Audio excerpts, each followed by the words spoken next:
Suction में क्या निकालेंगे अपन, किससे निकालेंगे सक्शन, कहां से, apply to removal suction from respiratory tract, कहां से, फ्रॉम रेस्पिरेटरी ट्रैक्ट। अगर पेशेंट एंडोट्रिकल ट्यूब है या फिर ट्रेकियोस्टोमी ट्यूब, ट्रेकियोस्टोमी ट्यूब लगी हुई है तब ही अपन 15 सेकंड के लेंगे, अन्यथा अपन को 10 सेकंड से क्या होना चाहिए, वापस आना चाहिए। बताओ क्या हो सकता है। देखो पहला ऑप्शन है इमीडिएटली रिमूव करेंगे, इसमें 3 ऑप्शन है जो गलत है। एक आपको ट्रिक्स और बताता हूं कि मतलब अगर ऑप्शन आपको नहीं आता तो आपको ना उसको एलिमिनेशन मेथड समझो। मतलब आपको लगता है कि देखो सक्शन रैपिडली क्यों करेंगे, ये तो गलत हो गया। कॉल सीनियर नर्स, दोनों कॉल, मतलब आप सक्शन कर रहे हो, आप आपके जो सीनियर स्टाफ को बुलाओगे तब तक पेशेंट की डेथ हो सकती है। इसलिए क्या करना है, जितना अपने हाथ में अपने क्या करना है, उसको करना हाथों हाथ स्टॉप करना है। ठीक है, सोडियम है, क्लोराइड है, मैग्नीशियम है, कैल्शियम है, के अंदर एडिमा देखने को मिलेगा। क्या होगा डियर, एडिमा देखने को मिलेगा। लेकिन ये कैसा, ये क्या है, अगर मुझे लास्ट साइन कह सकते हो ना, या फिर कह सकते हो लेट ऑनसेट साइन है। अगर आपको फर्स्ट पूछे, अर्ली साइन पूछे तो क्या बोलोगे आप, क्या बोलना है, फटीग कंडीशन क्या है, ये आपकी स्टार्टिंग की कंडीशन है या फिर अर्ली सिम्टम कह सकते हो। ये हर बार क्वेश्चन देखने, यहाँ से एक क्वेश्चन आपको देखने को मिलेगा। तो देखो अगर पूछा मैक बर्नी पॉइंट टेंडरनेस किसमें होता है तो क्या बोलना आपको, अपेंडिक्स के अंदर देखने को मिल सकता है। तो इसमें pain 1/3 of the way from the anterior superior iliac spine to the umbilic direct आता है। नमस्कार साथियों, स्वागत है आप सभी का एक बार फिर से नर्सिंग वॉरियर क्लासेस के इस ऑनलाइन प्लेटफॉर्म के ऊपर, जिसमें मैं आपका दोस्त फिरोज खान लेकर आए वो मोस्ट इंपॉर्टेंट एमसीक्यू जो हर एग्जाम में रिपीटेडली पूछे जाते हैं और आपके एग्जाम के लिए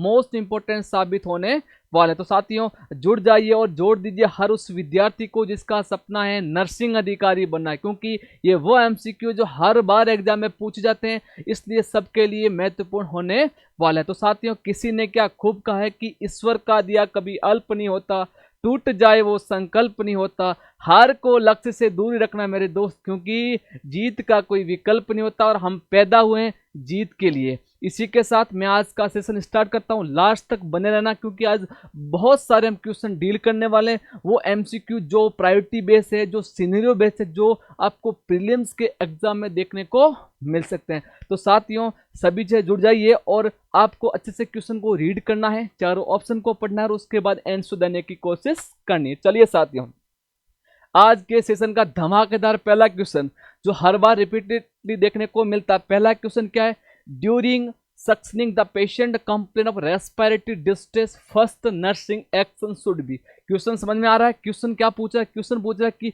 ड्यूरिंग सक्शनिंग मतलब आप एक पेशेंट के सक्शन कर रहे हो, क्या कर रहे हो, सक्शन क्या है, एक नर्सिंग केयर है, क्या है, एक नर्सिंग केयर कर रहे हो। मतलब अगर किसी पेशेंट को आप सक्शन कर रहे हो तो पेशेंट क्या बोला कि पेशेंट कंप्लेन कर रहा है कि सर मुझे रेस्पिरेटरी डिस्ट्रेस हो रहा, मतलब आपको मॉनिटर लगा हो तो उसमें पता चला कि इसको डिस्ट्रेस हो रहा है।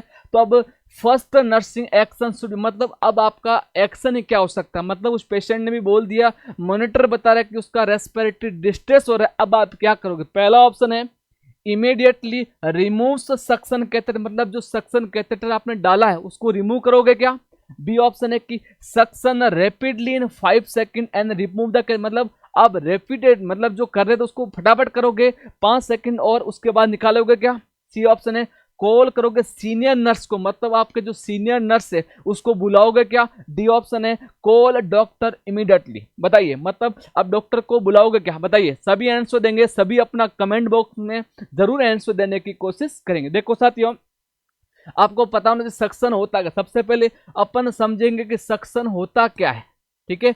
सक्शन क्या आपको पता है, सक्शन को आपको पहले समझ क्यों, सक्शन एक नर्सिंग केयर है, ये कैसे काम करता है उसके रिगार्डिंग देखो, है ना। Suction work as a vacuum, vacuum की तरह काम करता है। वैक्यूम कैसे, इसमें क्या होता है, नेगेटिव प्रेशर, क्या होता है, negative pressure apply during removal of secretion. मतलब आप क्या कर रहे हो, मतलब किसी को सक्शन कर रहे हो तो सक्शन में क्या निकालेंगे अपन, किससे निकालेंगे सक्शन, कहां से, apply to removal suction from respiratory tract, कहां से, फ्रॉम रेस्पिरेटरी ट्रैक्ट। मतलब आप रेस्पिरेटरी ट्रैक्ट में जितने भी म्यूकस है, क्या है, जितना भी म्यूकस है उसको निकालने के लिए सक्शन का उपयोग करता है। सक्शन क्या है तो आपको बोलना है कि ये क्या काम करता है, वर्क एज वैक्यूम। वैक्यूम मतलब जैसे नेगेटिव प्रेशर, लेकिन एक क्वेश्चन आता है कि कौन सा प्रेशर अप्लाई करता है, तो क्या बोलना आपको, नेगेटिव प्रेशर अप्लाई करते हैं। कब, जब हम सीक्रेशन कहां से, रेस्पिरेटरी ट्रैक्ट से निकालते हैं, ठीक है। चलिए नेक्स्ट अपन देखते हैं कि आपको जब कब, ठीक है, apply pressure during removal of catheter. अब आपको पूछेगा क्वेश्चन की एम्स क्वेश्चन पूछता है कि अगर आप प्रेशर अप्लाई कर रहे हो कब करोगे, तो क्या बोलना आपको, जब हम किसी कैथेटर को मतलब सक्शन कर रहे हैं उसमें सक्शन कैथेटर डाल रहे हैं, जब नहीं करेंगे। क्यों? जब आप सक्शन डाल रहे हो मतलब कैथेटर डाल रहे हो, अगर उस समय आपने नेगेटिव प्रेशर अप्लाई किया तो क्या हो सकता है, जो कैथेटर वो साइड में चिपकेगा, आपको लगे सर ऑब्स्ट्रक्शन हो चुका है। ऑब्स्ट्रक्शन नहीं है, आपने गलत डाला। आपको क्या करना है, अगर आपको पूछे तो नेगेटिव प्रेशर अप्लाई कब करते हैं, जब रिमूवल ऑफ कैथेटर मतलब आप उस कैथेटर को रिमूव कर रहे हो उस समय डालना होता है। एक क्वेश्चन था कि टाइम, टाइम क्या होता है, तो टाइम आपको होगा 5 to 10 सेकेंड। कितना?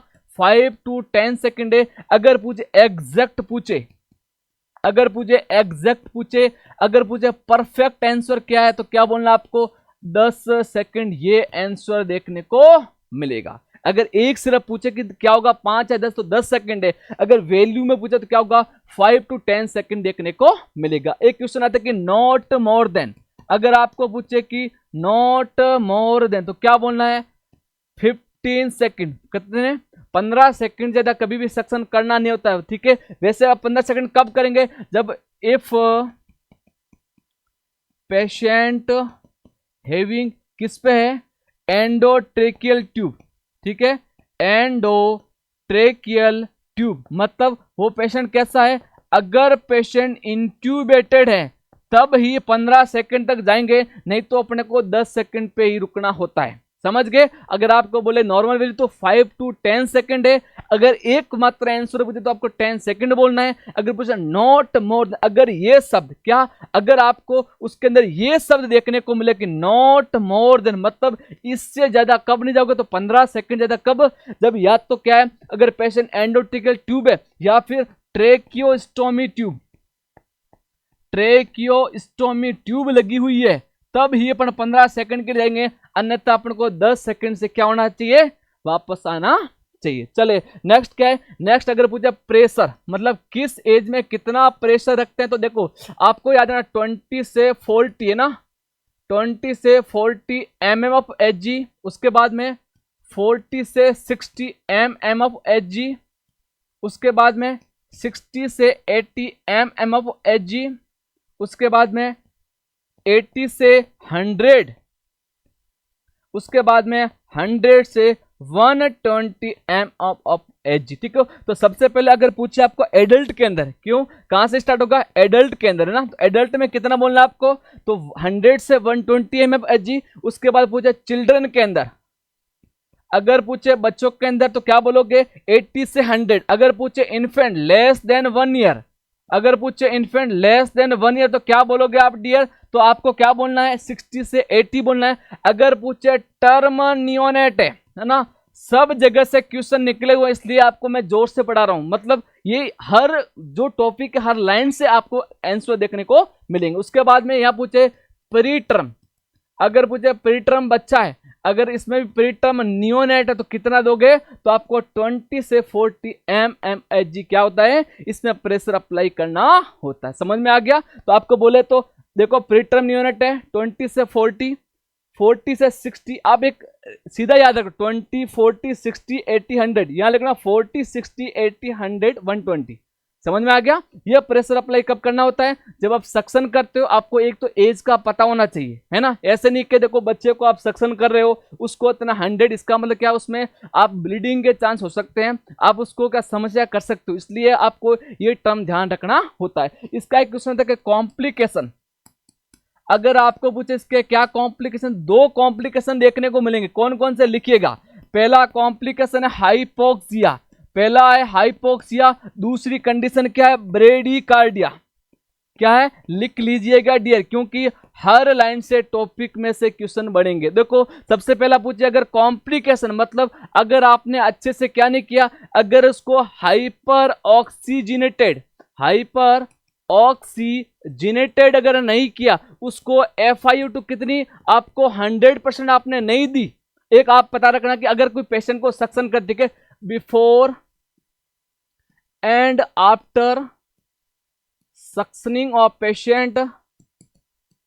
पेशेंट क्या करना आपको, गिव FiO2 100%, इसको बोलते हैं हाइपर ऑक्सीजिनेटेड, हाइपर ऑक्सीजनेटेड बोला जाता है। ठीक है, सबसे पहले अगर आप क्या कर रहे हो, अगर सक्शन करने जा रहे हो उससे पहले भी आपको हाइपर ऑक्सीजनेट करना है, FiO2 100% लेनी है। उसके अगर करने के बाद भी कितना करना है, तो 30 से 3 मिनट तक आपको प्री हाइपर ऑक्सीजनेट करना है। और जब सक्शन हो चुका है उसके बाद भी क्या करना है, आपको हाइपर ऑक्सीजनेशन कब करना है, कैसे करना है, तो FiO2 100% के साथ करना होता है। ठीक है डियर, चलो एक पहला अपने कॉम्प्लिकेशन क्या पढ़ा, पहला पढ़ा कि हाइपोक्सिया किसकी वजह से, अगर आपने अच्छे से हाइपर ऑक्सीजनेट नहीं किया तो उसमें हाइपोक्सिया। दूसरा कारण क्या हो सकता है बताया आपको, अगर आपने प्रोलॉन्ग्ड क्या किया आपने, अगर आपने प्रोलॉन्ग अगर सक्शन किया है, मतलब मैंने आपको यहाँ टाइम समय बता दिया कि मतलब 5 to 10 सेकंड, आप अगर 15 मिनट या 20 सेकंड करते हो, इसका मतलब क्या, वो गलत दिशा में जा रहे हो। इसका मतलब क्या हो सकता है, उसको हाइपोक्सिया जैसी कंडीशन देखने को मिलती है। इसमें क्या आपको 5 to 10 सेकंड याद रखना। उसके बाद पूछे ब्रेडिकार्डिया, क्योंकि ड्यू टू वेगस नर्व, क्या है, वेगस नर्व स्टिमुलेशन, मतलब आपको पता गले का नर्व क्या, अपनी वेगस नर्व है, आपने प्रोलॉन्ग क्या किया, प्रोलॉन्ग सक्शन किया, तो पहला तो काम क्या हो जाएगा, उसको हाइपोक्सिया कंडीशन होगी। दूसरी कंडीशन क्या होगा, उसमें ब्रेडिकार्डिया मतलब डिक्रीज हार्ट रेट, क्या होगा, डिक्रीज हार्ट रेट देखने को मिलेगी। समझ में आ गया। चलिए अपन ने क्या पढ़ा, देखो अपन ने सबसे पहले इसको देखा कि देखो क्या करना है, सक्शन क्या है, एक वैक्यूम की तरह काम करेगा। वैक्यूम कैसे, नेगेटिव प्रेशर लगता है, उसके बाद किसके लिए काम करते हैं, रिमूवल ऑफ सिक्रेशन के लिए काम करते हैं। चलिए नेक्स्ट अपन ने देखा apply pressure during removal of catheter, कब करना है, रिमूवल करते उस समय करना है, पहले नहीं करना है, क्यों, चिपक जाएगा, ऑब्स्ट्रक्शन देखने को मिलेगा। उसके बाद पूछे टाइम, तो 5 to 10 सेकंड, 5 से 10 सेकंड है। उसके बाद पूछे एग्जैक्ट, अगर परफेक्ट आपको एग्जामिनर पूछे, नॉट सेट में आया तो कि एक बोलना है तो आपको 10 सेकंड इसका आंसर जाएगा। That's clear. उसके बाद पूछे नॉट मोर देन, मतलब इससे ज्यादा आपको जाना ही नहीं है, वो भी किस पेशेंट में, अगर उसको इंट्यूबेशन है, उसके एंडोटिकल ट्यूब लगी हुई है या ट्रेकियोस्टोमी ट्यूब है, तो अपन 15 सेकंड तक जाएंगे। चलिए उसके बाद अपन देखा प्रेशर, अगर आपको पूछे एक नियोनेट कैसा है, प्री टर्म है, तो उसमें 20 से 40, अगर टर्म है तो क्या बोलोगे, टर्म है 40 से 60 है, 60 से 80 इन्फेंट में जाएंगे, 80 से 100 चिल्ड्रन में, और 100 से 120 एडल्ट के अंदर जाएंगे। तो सक्शन से पहले क्या करोगे, तो आपको हाइपर ऑक्सीजनेट करना है 100% FiO2 के साथ, प्री भी करना है, पोस्ट भी करना है, सक्शन से पहले सक्शन के बाद। ठीक है, अगर आपने अच्छे से क्या किया, अगर अच्छे से सक्शन नहीं किया उसमें क्या हो सकता है, उसमें हाइपोक्सिया हो सकता है, किसकी वजह से, अगर आपने ऑक्सीजनेशन नहीं किया, दूसरी कंडीशन प्रोलॉन्ग सक्शन किया, आपने 10 सेकंड या 15 सेकंड ज्यादा क्या किया, उसमें सक्शन किया, तो उसमें हाइपोक्सिया जैसी कंडीशन देखने को मिलती है। दूसरा आता है ब्रेडिकार्डिया, क्योंकि हमारी वेगस नर्व होती है, अगर वो स्टिमुलेट हुई तो उसमें हार्ट रेट डिक्रीज देखने को मिलेगी। चलिए अपन देखते हैं कि कैसा होता है सक्शन कहते है ना, ये देखिए ये सक्शन एपरेटस है, क्या है, सक्शन एपरेटस, सक्शन एपरेटस है। ठीक है, अगर आप कभी एम्स में गए हो, अगर नहीं गए तो हम नौकरी लग के जाएंगे ना, चलो हम भी गए तो आप भी जाओगे, तो इसलिए सबसे पहले आपको ये क्या है, ये सक्शन जार है डियर, समझ लेना, सक्शन क्या है, सक्शन जार है। जब सिक्रेशन अपन डालेंगे, ये क्या है, ये प्रेशर मॉनिटर है, क्या है डियर, प्रेशर मॉनिटर है। मतलब जैसे आप अभी मैंने जो प्रेशर मॉनिटर बताया, तो इसमें बताया कितना, ठीक है 50, 100, 120, 150, मतलब इतना बताएगा, तो आपको उसके अनुसार क्या करना है, सक्शन को, जो प्रेशर को छोड़ना। ठीक है, यहां से क्या करते हैं अपन, ठीक है यांकुर, ठीक है यांकुर सेट, क्या करते हैं, यांकुर सेट यहां से लगाते हैं, उसके आगे क्या करेंगे, यांकुर सेट के आगे क्या करेंगे, अपन उसको सक्शन कैथेटर लगाएंगे। अगर एक क्वेश्चन आता है कि सक्शन कैथेटर कितना यूज करेंगे, अगर कोई पेशेंट जिसको ईटी डली हुई है, जैसे एग्जांपल के तौर पर अगर ईटी कितनी है, 4 mm की ईटी है, तो सक्शन कैथेटर कितना लोगे, तो 4 into 2, कितना लगना आपको, 4 into 2 कितनी, 8, क्या करें 8 सेंटीमीटर क्या करेंगे उसमें, इसमें सक्शन 8 फ्रेंच का क्या करना आपको, सक्शन लेना, कितना 8 फ्रेंच का आपको सक्शन कैथेटर लेना होता है। ये इसका एपरेटस होता है। अगर मशीन के बारे में पूछे, ये एक सक्शन मशीन है ना, ये क्या है, सक्शन मशीन है। ठीक है डियर, समझ में आ गया। अगर ऐसा है, अगर आपको इमेज बेस्ड भी क्वेश्चन, क्योंकि आजकल सिनेरियो बेस्ड क्वेश्चन आते हैं और मेंस में तो ऐसे ही क्वेश्चन आता है डायरेक्ट, है ना, तो इसलिए आपको पूछे तो ये क्या है, ये सक्शन मशीन है, ये क्या है, सक्शन एपरेटस है, अपन कैसे यूज करते हैं वे भी आपको बता दिया है। ठीक है, चलिए समझ में आ गया। चलो अब आते हैं अपन अपने क्वेश्चन के ऊपर बताओ क्या हो सकता है। देखो पहला ऑप्शन है इमीडिएटली रिमूव करेंगे। इसमें तीन ऑप्शन है जो गलत हैं। एक आपको ट्रिक्स और बताता हूं कि मतलब अगर ऑप्शन आपको नहीं आता तो आपको ना उसको एलिमिनेशन मेथड समझो। मतलब आपको लगता है कि देखो सक्शन रैपिडली क्यों करेंगे मैं बता रहा हूं कि आपको जैसे ऐसा लगता है उसको स्टॉप करना। अगर ऐसा कुछ होता है हाइपोक्सिया ब्रेडिकार्डिया कुछ भी हो तो क्या करना, स्टॉप, कुछ भी नहीं करना। आप क्या करना, जो प्रेशर है उसको बंद करना है, सक्शन करने को हटाना है और उसको जो भी सबसे पहले आपको एम्बू पे लेना होता है। अगर ऐसा हाइपोक्सिया एकदम हो गया तो किस पे लोगे, आर्टिफिशियल मैनुअल ब्रीदिंग यूनिट किस पे लेंगे, एम्बू बैग पे लेना होता है। समझ गया। चलो तो सबसे पहले सक्शन रैपिडली नहीं करना है। अगर आपने सक्शन रैपिडली किया तो उसमें क्या होगा बताओ, क्या हो सकता है, हाइपोक्सिया और होगा, ब्रेडिकार्डिया बढ़ेगा और उसमें रेस्पिरेटरी फेलियर जैसी कंडीशन देखने को मिल सकती है। उसके बाद में ये तो गलत हो गया। कॉल सीनियर नर्स, दोनों कॉल मतलब आप सक्शन कर रहे हो, आप आपके जो सीनियर स्टाफ को बुलाओगे तब तक पेशेंट की डेथ हो सकती है। इसलिए क्या करना है, जितना अपने हाथ में अपने क्या करना है उसको कहना हाथों हाथ स्टॉप करना है। ठीक है। उसके बाद डॉक्टर को भी अपन बाद में इन्फॉर्म करते हैं। पहले क्या करेंगे अपन बताइए, पहले क्या करेंगे अपन, यस पहले करेंगे इमीडिएटली रिमूव। क्या करना है, रिमूव करना कैथेटर को, हाथों हाथ कुछ भी अपने हाथ में क्या है कैथेटर अपन निकालेंगे, उसको एम्बू बैग पे लेना है। That's clear. यहां से सेक्शन से बाहर यहां से क्वेश्चन देखने को नहीं मिलेगा। ठीक है। इसका आंसर क्या, ए देखने को मिलेगा। चलिए डियर नेक्स्ट क्वेश्चन पे चलते हैं। सेकंड क्वेश्चन चलिए पढ़िएगा। क्वेश्चन है कि the earliest symptom of hyponatraemia. Question ने पूछा है, सेकंड क्वेश्चन आ चुका है कि द अर्लिएस्ट मतलब एक हाइपोनेट्रीमिया पेशेंट है उसके अंदर अर्लिएस्ट सिम्टम क्या देखने को मिलेगा। पहला ऑप्शन है फटीग है, पहला ऑप्शन है फटीग, बी ऑप्शन है अटेक्सिया, सी थ्रस्ट, डी ऑप्शन है वीकनेस। बताएगा। ठीक है। अब सबसे पहले पता होना चाहिए हाइपोनेट्रीमिया होता क्या। हाइपो का मतलब क्या, डिक्रीज लेवल ऑफ सोडियम। किसका, सोडियम का लेवल कम है उसको बोलते हैं हाइपोनेट्रीमिया। अगर पूछे इसका लेवल बढ़ता है उसको क्या बोलते हैं, हाइपरनेट्रीमिया। क्या बोलते हैं डियर, बोलिए ना, क्या बोलते हैं इसको, इंक्रीज लेवल ऑफ, क्या बोलेंगे, अगर सोडियम का लेवल बढ़ता है उसको बोलते हैं हाइपरनेट्रीमिया। अगर कम होता है ब्लड के अंदर, कहां पर, ब्लड, पीछे देखो हाइपोनेट्रीमिया मतलब ब्लड के अंदर सोडियम का लेवल कम हुआ तो पहले क्या सिम्टम देखने को मिलेंगे। देखो सबसे पहले अपन पढ़ेंगे कि देखो हमारे बॉडी के अंदर, हमारे बॉडी है उसके अंदर कौन कौन से हमारे इलेक्ट्रोलाइट है जो इम्बेलेंस अगर होते हैं, ऊपर नीचे कुछ भी होता है तो क्या होता है, बॉडी में बहुत सारा इम्बेलेंस देखने को मिलता है। कौन कौन से होते हैं, सबसे पहले सोडियम, कौन सा है, सोडियम Na+, दूसरा है क्लोराइड Cl-, उसके बाद है Mg+2, इसको बोलते हैं मैग्नीशियम, कैल्शियम Cl- है और पोटेशियम K+। ये सब क्या है आपको पूछे तो ये क्या, ये हमारी बॉडी के अंदर क्या मेन इलेक्ट्रोलाइट बॉडी में देखने को मिलते। कौन कौन से, सोडियम है, क्लोराइड है, मैग्नीशियम है, कैल्शियम और पोटेशियम। हम इसका क्या करेंगे, वैल्यू देखेंगे। सोडियम की वैल्यू कितनी होती है, 135 से 145 मिली इक्वल पर लीटर। समझ लेना डियर, क्योंकि यहां से ऑप्शन गलत हो सकता है। अगर वहां पे मिलीग्राम लिखा है तो क्या है, वो गलत है। मिलीग्राम बहुत होता है, मिली इक्विवेलेंट छोटा होता है। समझ गए। तो इसलिए अगर पूछे कि सोडियम की वैल्यू 135 से 145 मिली इक्वल पर लीटर देखने को मिलेगा। फिर क्लोराइड कितनी है, 97 से 107 मिली इक्वल पर लीटर है। किसकी है, ये क्लोराइड की है। मैग्नीशियम की है 1.6 से 2.6 मिलीग्राम। देख लो डियर, ये क्या है, मिलीग्राम देखने को मिलेगा। उसके बाद कैल्शियम की है 8.5 से 10.5, ये भी कैसी है, मिलीग्राम है। उसके बाद में अगर आपको पूछे पोटेशियम की कितनी, 3.5 से 5 मिली इक्वल पर लीटर देखने को मिलेगी। ये वैल्यूशन याद रखना क्योंकि यहां से हाइपर का आपको पता रहेगा। ठीक है। अगर पूछे सोडियम की वैल्यू कितनी है तो 135 से 145 मिली इक्वल पर लीटर है। उसके बाद क्लोराइड तो 97 से 107 मिली इक्वल पर लीटर है।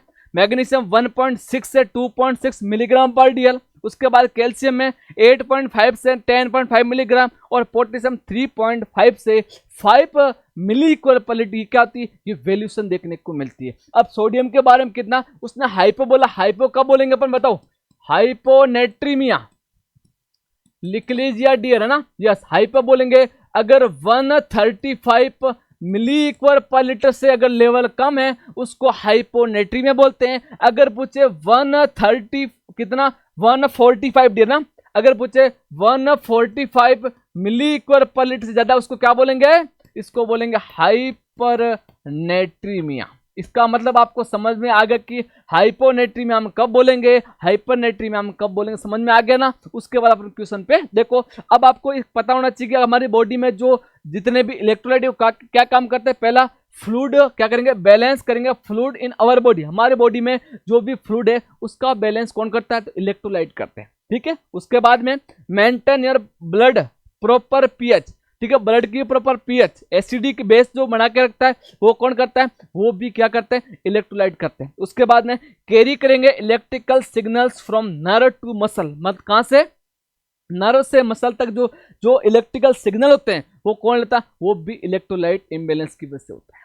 समझ गए, जितने भी इलेक्ट्रोलाइट हमारी बॉडी में वो क्या करते हैं, ये जो सिग्नल है कहां से, नर्व से मसल की तरफ लेके जाते हैं। चलिए अब अपन समझेंगे, देखो हमारी बॉडी में सबसे पहले सपोर्ट नर्वस सिस्टम, क्योंकि नर्व से मसल की तरफ, मतलब सबसे पहले क्या काम है इसका, सपोर्ट करेगा नर्व सिस्टम है, जो हमारा नर्वस सिस्टम है, ठीक है, उसको क्या करेगा, सपोर्ट करेगा। उसके बाद में कीप्स योर हाइड्रेट, मतलब आपको डिहाइड्रेट से बचाता है, तो कौन काम करेगा, वो इलेक्ट्रोलाइट इम्बैलेंस की वजह से। उसके बाद में सपोर्ट करेंगे मसल का कॉन्ट्रैक्शन, अगर आपकी मसल है वो कॉन्ट्रैक्शन अच्छे से हो रही है, अच्छे से हो पा रही, तो इसका मतलब क्या, आपकी बॉडी के अंदर क्या इलेक्ट्रोलाइट अच्छे से काम करें। उसके बाद में पार्टिसिपेट करेंगे पीएच बैलेंस में, ये सब क्या है, ये हमारा सोडियम मैग्नीशियम पोटेशियम, ये सब क्या है, ये हमारी बॉडी में इलेक्ट्रोलाइट देखने को मिलेंगे। चलिए अब अपन समझते हैं कि अगर हमारी बॉडी में हाइपरनेट्रीमिया होता है तो उसमें क्या सिम्टम्स देखने को मिलते हैं। क्या होगा, हाइपरनेट्रीमिया मतलब हमारी बॉडी में क्या हो चुका है, उसमें सोडियम का लेवल क्या बढ़ गया है, तो हम क्या कर सकते हैं, उसके बारे में देखने को मिलेगा। चलिए सबसे पहले फ्लश्ड स्किन, सबसे पहले क्या है, फ्लश्ड स्किन क्या होगी, हमारी बॉडी में अगर सोडियम का लेवल बढ़ा हुआ है तो क्या हो सकता है, फ्लश्ड स्किन देखने को मिलेगी। उसके बाद में रेस्टलेसनेस, क्या है डियर, रेस्टलेसनेस देखने को मिलेगा। क्या होगा, आप उस पेशेंट को अगर बॉडी के अंदर हाइपरनेट्रीमिया है तो क्या हो सकता है, रेस्टलेसनेस देखने को मिलेगा। उसके बाद में इंक्रीज ब्लड प्रेशर, क्या होगा, ब्लड प्रेशर किसकी वजह से, इंक्रीज फ्लूइड रिटेंशन, क्या हो रहा आपके बॉडी में, फ्लूइड का रिटेंशन देखने को मिलेगा। उसके बाद में जब बीपी बढ़ी, क्या हुआ, बीपी बढ़ी, फ्लूइड का रिटेंशन हुआ, तो अब क्या होगा, बॉडी के अंदर एडिमा देखने को मिलेगा। क्या होगा डियर, एडिमा देखने को मिलेगा। उसकी वजह से क्या होगा, डिक्रीज, क्या होगा, urine output, decrease urine output देखने को मिलेगा। उसके बाद में स्किन ड्राई, स्किन ड्राई देखने को मिलेगी। उसके बाद में एजिटेशन, क्या होगा, स्किन की ड्राई, एडिमा हो चुका है, स्किन की ड्राई होगी। उसके बाद क्या होगा, लो ग्रेड फीवर,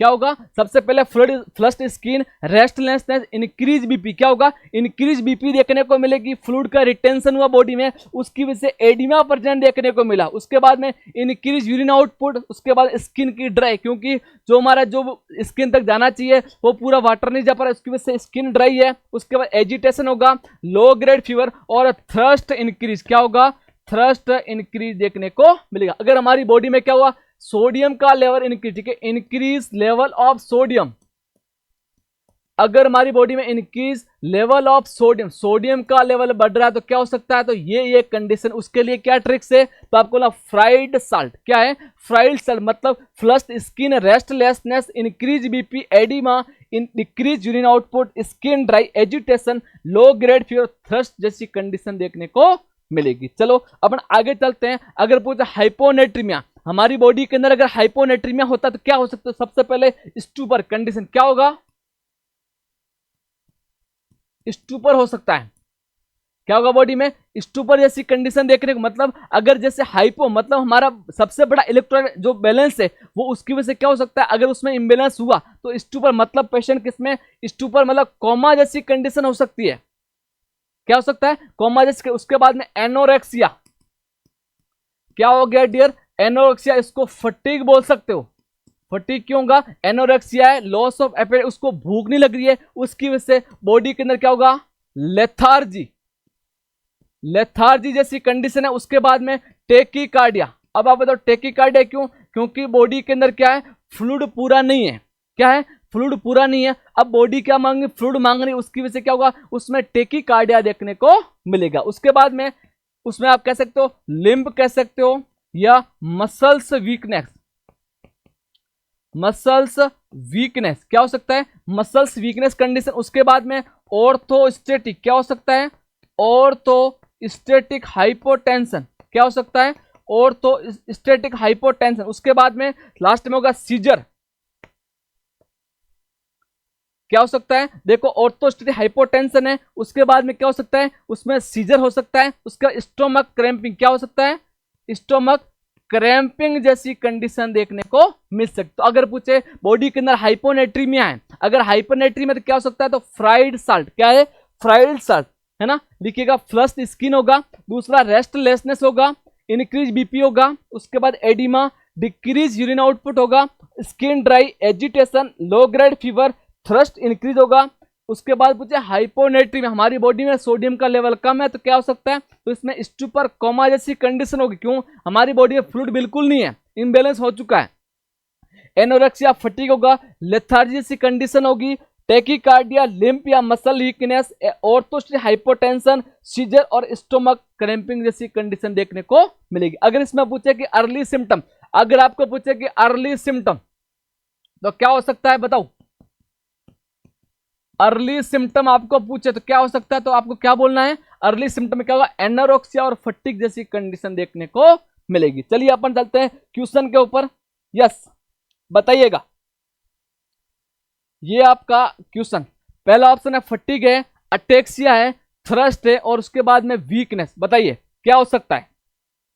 तो देखो मैंने क्या बताया, देखो अटेक्सिया, थ्रस्ट। अब देखो अटेक्सिया कोई कंडीशन इसमें देखने को नहीं मिली, थ्रस्ट हुई। थ्रस्ट किसमें थी बताओ, थ्रस्ट अपन ने देखा, थ्रस्ट इसमें हाइपर में, किसमें देख रहा है आपको, थ्रस्ट हाइपर में, थ्रस्ट इनक्रीज। इसका मतलब ये तो हो गया गलत, क्या हो गया, ये गलत हो गया, थ्रस्ट भी हो गया। वीकनेस है, लेकिन ये कैसा, ये क्या है, अगर पूछा लास्ट साइन कह सकते हो ना, या फिर कह सकते हो late onset, late onset sign है। अगर आपको फर्स्ट पूछे, अर्ली साइन पूछे, तो क्या बोलोगे आप, क्या बोलना है, फटीग कंडीशन क्या है, ये आपकी स्टार्टिंग की कंडीशन है, या फिर अर्लीस्ट सिम्टम कह सकते हो। फटीग के साथ क्या आया था एक और, तो क्या आया था इसमें, एनोरेक्सिया। क्या है, एनोरेक्सिया, लॉस ऑफ एपेटाइट, ये सब कंडीशन क्या, ये अर्लीस्ट सिम्टम देखने को मिलेगी। That's clear. इसका आंसर क्या होगा, इसका आंसर फटीग जैसी कंडीशन देखने को मिलेगी। चलिए नेक्स्ट क्वेश्चन पे चलते हैं। चलिए, mantrel score is use for, question ने पूछा कि जो मेंट्रल जो स्कोर होता है किसके लिए यूज किया जाता है। पहला ऑप्शन है एक्यूट अपेंडिसाइटिस है, बी ऑप्शन क्या है, बी ऑप्शन है एक्यूट पैनक्रियाटाइटिस है, सी ऑप्शन है एक्यूट कोलिसिस्टाइटिस है, डी ऑप्शन है एक्यूट सेल्फिंजाइटिस। बताइए, चारों ऑप्शन को पढ़ना, अच्छे से रीड करना है कि क्या पूछना चाह रहा है। क्वेश्चन ने पूछा कि मेंट्रल जो स्कोर होती है किसके लिए यूज की जाती है। तो सबसे पहले आपको पता होना चाहिए अपेंडिसाइटिस है क्या, है ना। एक्यूट अपेंडिसाइटिस का मतलब क्या है, inflammation of, inflammation of appendix, appendix का इन्फ्लामेशन है उसको क्या बोलते हैं, उसको अपेंडिसाइटिस। अब मुझे pancreatitis, inflammation of, inflammation of किसका, पैनक्रियाज, किसका है, पैनक्रियाज का इन्फ्लामेशन। उसके बाद कोलिसिस्टाइटिस क्या है, इन्फ्लामेशन ऑफ किसका है पूछे तो गॉल ब्लैडर, किसका है, गॉल ब्लैडर, है ना। गॉल ब्लैडर का क्या है, इन्फ्लामेशन, उसको बोलते हैं कोलिसिस्टाइटिस। उसके बाद पूछे inflammation of, inflammation of fallopian tube, किसका है डियर, फेलोपियन ट्यूब। अगर फेलोपियन ट्यूब का इन्फेक्शन उसको बोलते हैं सेल्फिंजाइटिस। ये चार ऑप्शन अपन देख लिया कि अपेंडिसाइटिस है, दूसरा ऑप्शन क्या है, पैनक्रियाटाइटिस है, कोलिसिस्टाइटिस या एक्यूट सेल्फिंजाइटिस। अब अपन समझेंगे कि मेंटल इन्फेक्शन जो आप स्कोर पढ़ रही है होता क्या। तो सबसे पहले अपन एल्वार्डो स्कोरिंग सिस्टम, इसको बोलते हैं मेंट्रल्स क्राइटेरिया, क्या बोलते हैं, इसका नाम है एल्वाराडो स्कोरिंग, ठीक है। तो सबसे पहले क्या, मेंट्रल एम है ना, MANTRL ELS मेंट्रल्स स्कोर, ठीक है। यहां से हर बार 1 से 2 क्वेश्चन देखने को मिलते हैं, ठीक है। चलो तो सबसे पहले M का मतलब है migration of pain to the right lower, ठीक है। राइट लोअर क्वाड्रेंट में तो 1 नंबर देंगे, ठीक है। अगर पूछे migration of pain of the right lower quadrant तो कितना देंगे, 1 नंबर देंगे। अगर पूछे एनोरेक्सिया क्या हो सकता है, अगर पूछे एनोरेक्सिया, यस, अगर पूछे एनोरेक्सिया, ठीक है, तो क्या होगा इसमें, उसको 1 नंबर देंगे। नोजिया या वोमिटिंग क्या है, अगर नोजिया वोमिटिंग हो रही है तो उसको कितने, उसको भी 1 नंबर देंगे। अगर tenderness in the right lower quadrant, ठीक है, अगर टेंडरनेस पहले क्या था, इसमें माइग्रेशन ऑफ पेन कहां से, हमारा जो अम्लाइकल एरिया, ठीक है, ये देखो ये हमारा पेट है, यहां पर ये अम्लाइकल एरिया, ठीक है, अम्लाइकल एरिया। अगर यहां से राइट लोअर, कहां पर, राइट लोअर क्वाड्रेंट में अगर जो क्या हो रहा है, माइग्रेट हो रहा है, उसको 1 नंबर देंगे। अगर tenderness in the right lower quadrant तो उसको 1 नंबर देंगे। रिबाउंड पेन, रिबाउंड पेन क्या होता है पता है आपको, रिबाउंड का मतलब अगर कहीं पे जैसे अपेंडिसाइटिस में अपन यूज करते हैं, जो उसको दबाते हैं, जब दबाने के बाद उसको अगर रिलीज करते हैं वापस पेन होता है, उसको क्या बोलते हैं अपन, उसको रिबाउंड पेन देखने को मिलेगा। उसके बाद में इसमें देंगे 1 नंबर, टेंडरनेस में 2 नंबर देंगे ना, सॉरी टेंडरनेस में 2 नंबर देंगे। एलिवेशन ऑफ टेम्परेचर मतलब कितना, 37.3 डिग्री से सेल्सियस में ज्यादा होता है तो उसमें क्या, उसमें 1 नंबर देंगे। ल्यूकोसाइटोसिस WBC का लेवल कितना, मोर देन 10,000, 10,000 से ज्यादा, मतलब 3 से 10,000 नॉर्मल होता है, अगर इससे ज्यादा होता है तो उसको क्या बोलते हैं, ल्यूकोसाइटोसिस बोला जाता है। उसके बाद shift to WBC count to the left more than 75% neutrophil से, उसमें आपको 1 नंबर। अगर पूछे मैक्सिमम स्कोर, मेंट्रल्स स्कोर का मैक्सिमम स्कोर कितना होता है तो क्या बोलना, आपको 10 स्कोर दिया जाता है, ठीक है। एक ऑप्शन आता है कि स्कोरिंग के अनुसार 1 से 4, तो देखो अगर आपने मेंट्रल स्कोर कर ली, ठीक है, मेंटल स्कोर कर ली, उसके अंदर क्या होता है कि अगर किसमें अगर जो वेरिएशन आता है तो उसमें आप क्या कर सकते हो, सबसे पहले अगर 1 से 4 है तो क्या करेंगे, patient is not consider likely to have appendicitis. अब आपको मेरे हिसाब से पता चल गया होगा किसके लिए करते हैं अपन, अपेंडिसाइटिस के लिए क्या करते हैं, मेंट्रल स्कोर का यूज किया जाता है। मैक्सिमम स्कोर 10 है, किसके लिए करते हैं, अपेंडिसाइटिस के लिए किया जाता है। देखो अगर 1 से 4 मतलब आपने स्कोरिंग कर ली, आपने migration, anorexia, nausea, vomiting, tenderness ये देखा, आपको लगा कि इसमें 10 नंबर तो नहीं आ रहे हैं, 1 से 4 ही आ रहे हैं, तो क्या करोगे, इसमें अपेंडिसाइटिस, अभी इन्फेक्शन किसका, अपेंडिक्स का इन्फेक्शन देखने को नहीं मिला। उसके बाद पूछे तो क्या होगा, 5 to 6, अगर इसमें 5 to 6 होता तो क्या बोलोगे, diagnosis compatible with appendicitis but does not appear to require an immediate operation, continue observation या further testing to rule out appendicitis। मतलब आपने USG की, आपको लग रहा है कि सर इसको अपेंडिसाइटिस हो सकती है, मतलब कब करोगे, जब आपने स्कोरिंग चेक कर लिया, टेंडर देख लिया, अब उसको USG करनी पड़ेगी। मतलब अभी क्या इमीडिएट नहीं है, इसने क्या बोला, अभी हाथों हाथ ऑपरेशन की जरूरत नहीं। आप क्या कर सकते हो, अगर आपने जो स्कोरिंग देखा उसके बाद आपकी यूजी करा सकते हो, उसकी सीटी स्कैन कराओ, ठीक है, कंप्यूटर टोमोग्राफी टेस्ट कराओ, उसके बाद अपन क्या करेंगे, अपन सोच सकते हैं, अपन अपना टेंटेटिव प्लान बनाएंगे। लेकिन अभी तक क्या है, इसमें इमीडिएट की जरूरत नहीं। उसके बाद पूछा 7 to 8 है तो क्या, probable appendicitis surgical consultation needed. मतलब अगर इतने ऑप्शन मतलब आते हैं कि 7 से 8 आ गया तो अब क्या करोगे, आपको हाथों हाथ क्या करना, उसकी सर्जरी करनी होती। उसके बाद है 9 to 10 में very probable appendicitis and surgery should be immediate, हाथों हाथ आपको ओटी में लेना पड़ेगा। मतलब पहले ने क्या बताया, आपको कोई जरूरत नहीं है, आपको अपेंडिक्स नहीं है। दूसरे ने बताया हो सकता है, हम क्या करेंगे, जांच और करेंगे। तीसरे ने बोला हम आज ही क्या कर प्लान करेंगे, और चौथे ने बताया कि हाथों हाथ हम क्या करेंगे, अभी ओटी में लेंगे। दैट्स क्लियर, समझ में आ गया किसके लिए करते हैं, तो अपेंडिसाइटिस के लिए। किसके लिए करते हैं अपन, अपेंडिसाइटिस का स्कोर पता करने के लिए मेंट्रल्स स्कोर का पता किया जाता है। That's clear. चलो अब कुछ बताता हूं, देखो अगर आपको बताया कि इसमें कुछ साइन होते हैं, ये हर बार क्वेश्चन देखने, यहां से एक क्वेश्चन आपको देखने को मिलेगा। तो देखो अगर पूछा मैकबर्नी पॉइंट टेंडरनेस किस में होता है तो क्या बोलना, आपको अपेंडिक्स के अंदर देखने को मिल सकता है। तो इसमें pain 1/3 of the way from the anterior superior iliac spine to the umbilic, ये डायरेक्ट आता है, डायरेक्ट लाइन आती है कि इसका मतलब क्या होता है, तो क्या बोलना, pain 1/3 of the way from the anterior superior iliac spine to the umbilicus area, उसको बोलते हैं मैकबर्नी पॉइंट। क्या बोलते हैं, मैकबर्नी पॉइंट।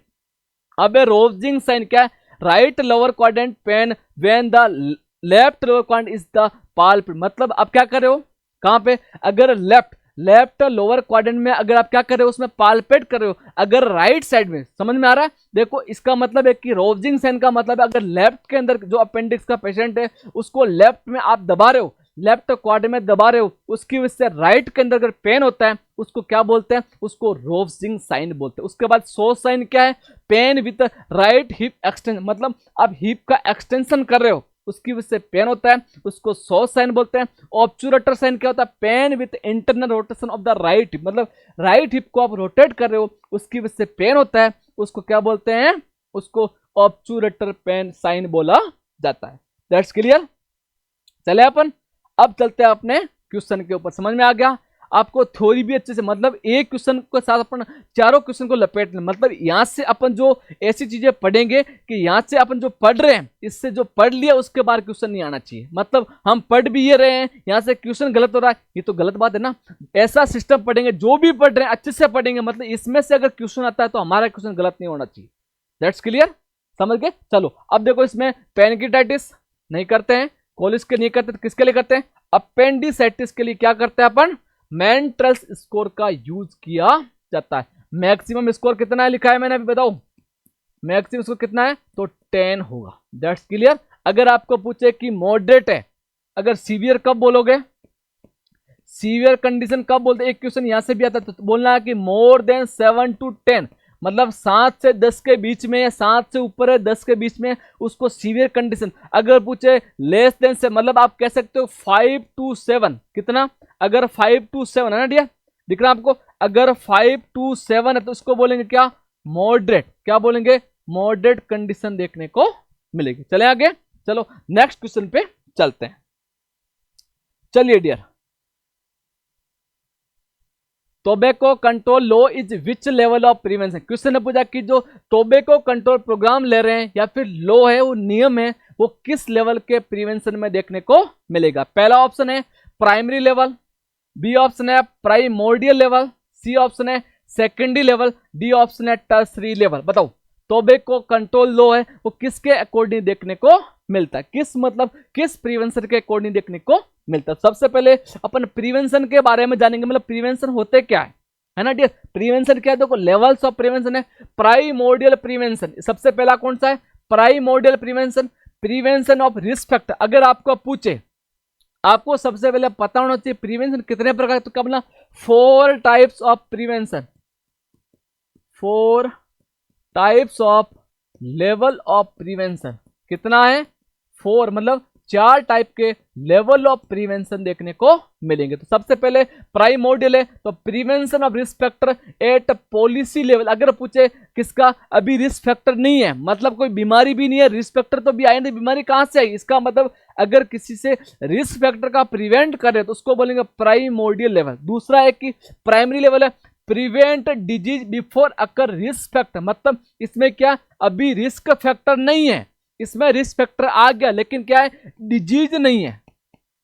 इसमें क्या नहीं है डियर, इसमें भी डिजीज नहीं है, इसमें रिस्क फैक्टर नहीं है। तो अब क्या करना अपने को, मतलब रिस्क फैक्टर स्टेज है, डिजीज से पहले, मतलब बीमारी आने से पहले रोक रहे हैं, उसको क्या बोलते हैं अपन, उसको प्राइमरी लेवल का प्रिवेंशन बोलते हैं। उसके बाद में सेकेंडरी में early detection and treatment asymptomatic stage. अगर पूछे कि अर्ली डिटेक्शन, अगर पूछे कोई आप ट्रीटमेंट कर रहे हो, मतलब सबसे पहले क्या हुआ, रिस्क फैक्टर नहीं है, इसमें रिस्क फैक्टर प्रेजेंट है, क्या है डियर, इसमें रिस्क फैक्टर प्रेजेंट है, क्या है, रिस्क फैक्टर प्रेजेंट है, इसमें रिस्क फैक्टर नहीं है, इसमें क्या डिजीज परसेंट है, क्या है, इसमें डिजीज आ गई। समझ गए, आपको अच्छे से समझना है क्या मैं बोलना चाह रहा हूं, मतलब इसमें रिस्क फैक्टर नहीं है, इसमें रिस्क फैक्टर है लेकिन डिजीज नहीं है, इसमें क्या डिजीज आ चुकी है। उसके बाद में टर्सरी में डिसएबिलिटी लिमिटेशन या रिहैबिलिटेशन, यहां से क्वेश्चन आ चुका कि रिहैबिलिटेशन है, मतलब 4th स्टेज का जो प्रिवेंशन है, अगर इसमें अगर रिहैबिलिटेशन किसमें आता है, क्या बोलोगे आप, आपको बोला टर्सरी लेवल का प्रिवेंशन देखने को मिलता है। That's clear. कुछ और देखते हैं अपन, चलिए अपन में लेवल ऑफ प्रिवेंशन इंटरवेंशन। देखो प्राइमोर्डियल लेवल है, अगर इसमें डायरेक्ट क्वेश्चन आ सकता है प्राइमोर्डियल लेवल में क्या होता है, तो मुझे इंडिविजुअल एजुकेशन, मतलब अगर कोई इंडिविजुअल, मतलब एक बंदा है, अगर एक बंदे को, जैसे किसी एक बंदे को आप उसको बोले कि आपको क्या है, तंबाकू नहीं खाना चाहिए, आपको नमक ऊपर से नहीं डालना चाहिए, ये चीजें बता रहे हो, इसका मतलब क्या, उसको पर्सनल क्या कर रहे हो, आप एजुकेट कर रहे हो। ये क्या है, अभी रिस्क फैक्टर नहीं है, डिजीज भी नहीं है, रिस्क फैक्टर भी नहीं है। सबसे पहले क्या करे, उसको इंडिविजुअल क्या करे, एजुकेशन है। इसका मतलब कौन सा है, ये प्राइमोर्डियल है या मास एजुकेशन, मतलब आपने सबको इकट्ठा किया। पहले तो एक बंदे को सिखाया, फिर आपने कम्युनिटी में जाके सबको बताया कि डियर अगर आपने ज्यादा एल्कोहल पिया या फिर एल्कोहल भी का सेवन किया तो आपके गुर्दे खराब हो जाएंगे, आपका लीवर खराब हो जाएगा, बहुत सारी चीजें हो जाएगी। इसका मतलब वो क्या, वो मास एजुकेशन है। उसकी वजह से क्या, ये प्राइमोर्डियल प्रिवेंशन का अपन रोकथाम करें। उसके बाद में अगर पूछा प्राइमरी लेवल का हेल्थ का प्रमोट करना है या स्पेसिफिक प्रोटेक्शन करे, हेल्थ प्रमोट कैसे, जैसे प्रोग्राम है ना, अगर पूछे कुछ जो प्रोग्राम है हेल्थ के प्रोग्राम जो हेल्थ के जितने प्रोग्राम है, या कह सकते हो हेल्थ के जो भी लो है वो सब किस में आएंगे, तो प्राइमरी लेवल में। अगर पूछे वैक्सीनेशन, लिख लेना डियर है ना, अगर पूछे वैक्सीनेशन, अगर पूछे इम्यूनाइजेशन, क्या पूछे, अगर पूछे इम्यूनाइजेशन तो क्या बोलोगे, ये सब किस में आएंगे, ये प्राइमरी लेवल के प्रिवेंशन में देखने को मिलेंगे। उसके बाद में सेकेंडरी लेवल का प्रिवेंशन क्या होगा, अर्ली डायग्नोसिस और प्रॉम्प्ट, मतलब आपको डायग्नोस करना है, आपको ट्रीटमेंट करना है, वो सब किस में आएंगे, वो किस में आएंगे, सेकेंडरी लेवल के प्रिवेंशन में देखने को मिलेंगे। उसके बाद पूछे टर्सरी लेवल का क्या है, डिसेबिलिटी लिमिटेशन। उसके बाद रिहैबिलिटेशन, मतलब फोर्थ स्टेज में अगर आपको पता है जो पोलियो का पेशेंट कौन सा है, अगर कोई पोलियो का पेशेंट है उसको आप बैसाखी दे रहे हो, मतलब उसको क्या करना, उसका पैरालिस हो चुका है। क्या होता है पैरालिस, पहले मतलब पोलियो के अंदर पैरालिस हो गया, अब उसको बैसाखी दे रहे हो कि इसके सारे आपको चलना है। इसका मतलब क्या, उसका जीवन बचा हुआ है, मतलब अब तो जो पोलियो हो चुका है लेकिन जो जिंदगी बची है उसको क्या करते हो आप, उसको बैसाखी के सारे चलाते हो। इसका मतलब कौन सा, ये टर्सरी लेवल का प्रिवेंशन देखने को मिलेगा। समझ में आ गया। तो अगर पूछे प्रोग्राम, पूछे हेल्थ का जो लो है, जो भी नियम है, जो कायदे, जो प्रोग्राम के क्या, जो हेल्थ के अकॉर्डिंग, वो सब किस में आएंगे, वैक्सीनेशन किस में आएगा, इम्यूनाइजेशन किस में आएगा, तो वो सब किस में, प्राइमरी लेवल के प्रिवेंशन में देखने को मिलेंगे। अब इसका आंसर देना सबको ना, यस, सभी कमेंट बॉक्स में आंसर डालेंगे। अगर कुछ भी त्रुटि होती है आप जरूर कमेंट में डालो। चलिए बताइए डियर, इसका आंसर क्या हो सकता है, टोबैको कंट्रोल, मतलब जो आप तंबाकू कंट्रोल कर रहे हो, किसी चीज का हेल्थ प्रमोशन कर रहे हो, अब किसमें जाएगा, तो आप किसमें जाएगा, प्राइमरी लेवल। देखो प्राइमोर्डियल में नहीं होगा, क्यों, इसमें क्या क्या आपने एजुकेशन दिया, लेकिन किस किस को दिया, पहला आपने किसमें दिया, पहला तो दिया इंडिविजुअल को, मतलब एक बंदे को दिया, और दूसरा दिया मास एजुकेशन, क्या दिया, मास इसका मतलब प्राइमोर्डियल गलत हो गया। दूसरा सेकेंडरी लेवल, मतलब इसमें क्या किया आपने, इसमें अर्ली डायग्नोसिस, अपने किसी ट्रीटमेंट को क्या किया, पहले तो डायग्नोस किया किसी डिजीज को, दूसरे बाद अगर उसका ट्रीटमेंट कर रहे हो तो ये सब क्या है, ये आएगा सेकेंडरी में। टर्सरी में क्या आया था, इसमें रिहैबिलिटेशन, क्या आया डियर, रिहैबिलिटेशन। ये सब किस में आएंगे, इस लेवल में देखने को मिलेंगे। इसका मतलब इसका आंसर क्या होगा, इसका मतलब प्राइमरी लेवल देखने को मिलेगा। इसका आंसर क्या होगा, प्राइमरी लेवल देखने को मिलेगा। चलिए साथियों, आज का सेशन यहां देते हैं विराम। मिलते हैं इसी टाइम, कल इसी टाइम, इसी के साथ नए एमसीक्यू के साथ, क्योंकि ये एमसीक्यू आपके एग्जाम के लिए बहुत महत्वपूर्ण है और सभी बच्चों को जरूर जोड़े। Thank you so much.